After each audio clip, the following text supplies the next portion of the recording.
ഉമ്മയെയും ഉപ്പയെയും ഒരു വേലക്കാരിയുടെ റോളിലേക്ക് മാറ്റല്ലേ.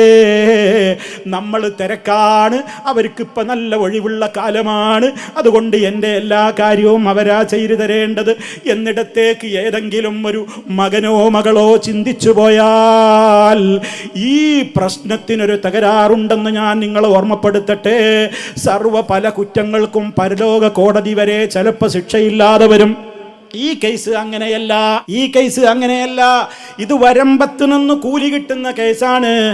ആരൊക്കെ ഉമ്മയെ ബുദ്ധിമുട്ടിച്ചോ ബാപ്പയെ ബുദ്ധിമുട്ടിച്ചോ അതിനുള്ള പ്രതികാരം നമ്മൾ തൗബ ചെയ്യാതെ പിന്നെയും അതേ നിലപാടിലാണ് പോകുന്നതെങ്കിൽ നമുക്കും വളർന്നു വരുന്നില്ലേ മക്കള്, മക്കളും മരുമക്കളുമൊക്കെ അവരും നമ്മയിട്ട് ഇങ്ങനെ പകരം തീർക്കുന്ന സ്വഭാവക്കാരായി മാറാൻ അധിക കാലമൊന്നും വേണ്ടല്ലോ. അന്ന് നമ്മളുടെ കണ്ണുനീരുകൾ ആരാണ് കാണാനുണ്ടാവുക?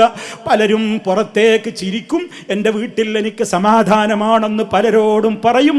പക്ഷേ ഒരു 5 മിനിറ്റ് അവരെ ഒന്ന് മാറ്റി നിർത്തിയിട്ട് ഉമ്മാ നിങ്ങളുടെ മനസ്സൊന്ന് തുറക്കൂ, ഉപ്പാ നിങ്ങളുടെ മനസ്സൊന്ന് തുറക്കൂ എന്ന് പറയുമ്പോൾ നിങ്ങളുടെ മുമ്പിൽ വെച്ച് പൊട്ടി പൊട്ടി കരഞ്ഞിട്ട് അവരുടേതായ പരാതികളുടെ ഭാണ്ഡക്കെട്ടുകളൊന്ന് നമ്മുടെ മുമ്പിൽ ഇറക്കി വെക്കുന്ന ആ വേദനാജനകമായ കാഴ്ച എത്ര തവണ എത്ര ആളുകളില്ലെന്ന് നമ്മൾ ഇന്നും കാണുന്നു, കേൾക്കുന്നു.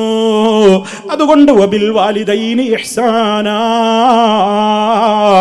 മാതാപിതാക്കളോട് ഏറ്റവും നല്ല നിലയിൽ വർത്തിക്കണേ. അവരെ ഇട്ട് അങ്ങോട്ടും ഇങ്ങോട്ടും തട്ടരുത് മക്കളെ. പ്രായം പൂർത്തിയാകുമ്പോൾ പലരും ഉമ്മമാരും ഉപ്പമാരും ഇപ്പം പലരും പറയുന്നത് എന്താ, എൻ്റെ മക്കൾക്കും മരുമക്കൾക്കൊക്കെ എന്നെ വേണ്ടാത്തൊരു കാലം വരെയുള്ള ആയുസ് എനിക്ക് കിട്ടാതിരുന്നാൽ മതിയായിരുന്നു. അത് പറയുന്ന പലരോടും നമ്മൾ പറയും, അങ്ങനെ പറയല്ല ഉമ്മ, അങ്ങനെ ചിന്തിക്കല്ല ഉപ്പ, ദുആ ചെയ്യേ, നമ്മുടെ മക്കൾക്ക് നല്ല മനസ്സ് വരും. അങ്ങനെയൊന്നും നിങ്ങൾ ചിന്തിക്കല്ലേ. എന്തേ അവർക്കുള്ള നടുക്കം എന്താണെന്നോ അവരും പലതും കാണുകയാണ്. പ്രായമായി കഴിയുമ്പോൾ പിന്നെ എല്ലാ മക്കൾ തിരക്കായി, പിന്നെ ഉമ്മാനെ ആര് നോക്കും ഉപ്പാനെ ആര് നോക്കുന്ന നറുക്കെടുക്കുകയാണ്. എൻ്റെ മാത്രം ബാപ്പയെന്നല്ലല്ലോ, എൻ്റെ മാത്രം ഉമ്മയെന്നല്ലല്ലോ, 6 മാസം നീ കൊണ്ടുപോയി നോക്ക്. ഈ ഉമ്മ കാരണം, ഈ ഉപ്പാനെ ഞാൻ നോക്കുന്നത് കാരണം നിങ്ങളൊക്കെ കശ്മീരിലേക്കും പലയിടങ്ങളിലേക്കും നിങ്ങളൊക്കെ ഇഷ്ടം പോലെ ഉദ്ദേശിക്കുമ്പോഴൊക്കെ ടൂറ് പോകുന്നു.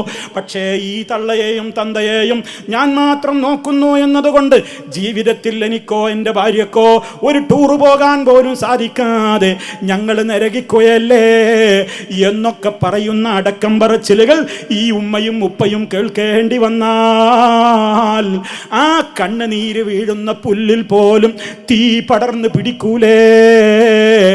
ആരൊക്കെ മക്കൾ, എത്ര മക്കൾ ഉമ്മാക്കുണ്ടാവട്ടെ ഉപ്പാക്കുണ്ടാവട്ടെ, അവരും നോക്കണ്ടേ എന്ന് പറഞ്ഞ് തർക്കിക്കുന്നതിന് പകരം എനിക്കെൻ്റെ ഉമ്മാനെ നോക്കാൻ അവസരം കിട്ടിയോ ഞാൻ ഭാഗ്യവാനാണെന്ന് കരുതണം.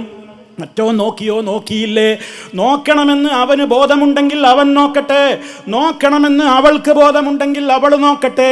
ഇപ്പം എനിക്ക് കിട്ടിയ അവസരമാണ്, അത് ഞാൻ വിട്ടുകൊടുക്കൂല എന്ന ഈമാനികമായ പരലോക ബോധത്തോടെ നിങ്ങൾ വളർത്തുന്നു എങ്കിൽ സ്വർഗമല്ലേ, ആ തൃപ്തിയിലല്ലേ തഹജ്ജുദിന് എഴുന്നേറ്റ് വിറയാർന്ന കൈകളോടുകൂടി ഉമ്മ ദുആ ചെയ്യുന്നു, എൻ്റെ മോന് വേണ്ടി, എൻ്റെ മക്കൾക്ക് വേണ്ടി എന്ന് പറഞ്ഞ് മാതാപിതാക്കൾ ദുആ ചെയ്യുമ്പോൾ ആ ദുആയുടെയൊക്കെ പ്രിയമുള്ളവരെ അർത്ഥങ്ങളും വിലയുമൊക്കെ അവർ മരിച്ച് മണ്ണടിഞ്ഞ് ഖബറിലേക്ക് പോകുമ്പോൾ നമുക്ക് വേണ്ടി ഇന്ന് ഉയർത്താൻ വിറയാർന്ന കൈകളില്ലല്ലോ എന്ന വേദന അത് നഷ്ടപ്പെട്ട മക്കൾക്കേ അറിയൂ എന്ന് നിങ്ങൾ ചിന്തിക്കണം.